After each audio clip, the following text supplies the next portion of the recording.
Hello বন্ধুরা, share market টক্স বা SMT চ্যানেলে আপনাদের স্বাগত।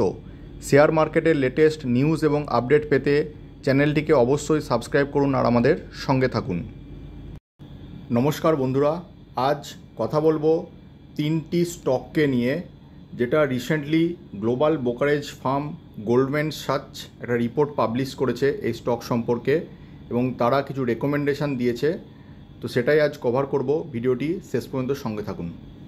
আর বন্ধুরা, সেই রিপোর্টটি হলো গোল্ডম্যান সাচ তিনটি ব্যাংকিং সেক্টরের স্টককে ডাউনগ্রেড করেছে। সেটি হলো এসবিআই, আইসিআইসিআই ব্যাংক এবং ইয়েস ব্যাংক। এই গ্লোবাল ব্রোকারেজ ফার্ম বলেছেন যে এই তিনটি ব্যাংকে যে পরিমাণ রিটার্ন দিয়েছে এই রিসেন্ট ফিউচারে, সেটা তাদের ম্যাক্সিমাম রিটার্ন এবং ভবিষ্যতে নিয়ার ফিউচারে তাদের কিন্তু বেশি বাড়ার আর স্কোপ নেই। তো চলুন দেখে নিই পুরো রিপোর্টটা কি বলছে।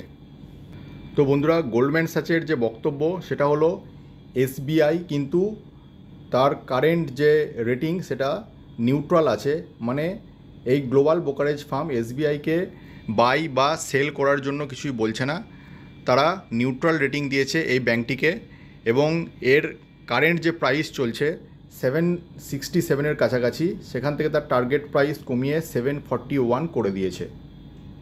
নেক্সট, আইসিআইসিআই ব্যাংক সম্পর্কেও কিন্তু গোল্ডম্যান সাচের বক্তব্য একই, যে আইসিআইসিআই ব্যাংক কারেন্টলি অনেকটাই তার শেয়ার প্রাইস বৃদ্ধি পেয়েছে। সুতরাং আইসিআইসিআই ব্যাংকেও তার রেজাল্টের সঙ্গে তুলনা করে এই ব্রোকারেজ ফার্ম তাকে নিউট্রাল রেটিং দিয়েছে এবং তার টার্গেট প্রাইস দিয়েছে 1086 এবং তার কারেন্ট প্রাইস চলছে এই ব্যাংকের 1061। সুতরাং এখান থেকে খুব একটা বাড়বে না, নিউট্রাল রেটিং এই ব্যাংকের জন্য এই গ্লোবাল ব্রোকারেজ ফার্ম দিয়েছে।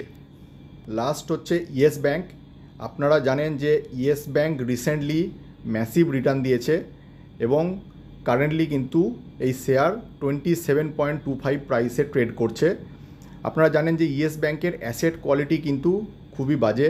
রিসেন্ট কয়েক বছর আগে কিন্তু এই ব্যাংকটি ক্র্যাশ করেছিল এবং তারপর অলমোস্ট ফ্ল্যাট ট্রেড করছিল 15-16 রেঞ্জে। সেখান থেকে ব্যাংকটি অনেক ভালো রিটার্ন দিয়েছে, কিন্তু তার রেজাল্ট বা ফিনান্সিয়ালের দিকে দেখে এই গ্লোবাল ব্রোকারেজ ফার্ম কিন্তু এই ব্যাংকে সেল রেটিং দিয়েছে এবং তার টার্গেট প্রাইস করেছে 16।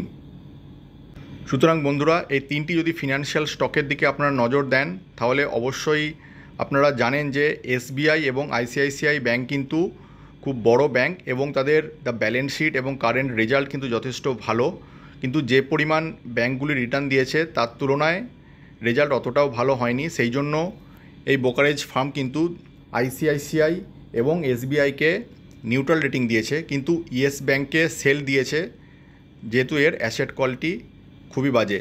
সুতরাং বন্ধুরা, এটা কোনো ইনভেস্টমেন্ট রেকমেন্ডেশন নয় যে আপনারা বেচে দিন বা কিনে নিন। এটা এই গ্লোবাল ব্রোকারেজ ফার্ম যা রেটিং দিয়েছে সেটাই আপনাদের সঙ্গে আমি শেয়ার করলাম। যদি আপনাদের কাছে এই শেয়ারটি থাকে আপনারা অবশ্যই নিজস্ব বিচার বিবেচনা করে তারপর ডিসিশান নেবেন। থ্যাংক ইউ বন্ধুরা, এখনকার মতো এই পর্যন্ত। দেখা হচ্ছে পরের ভিডিও।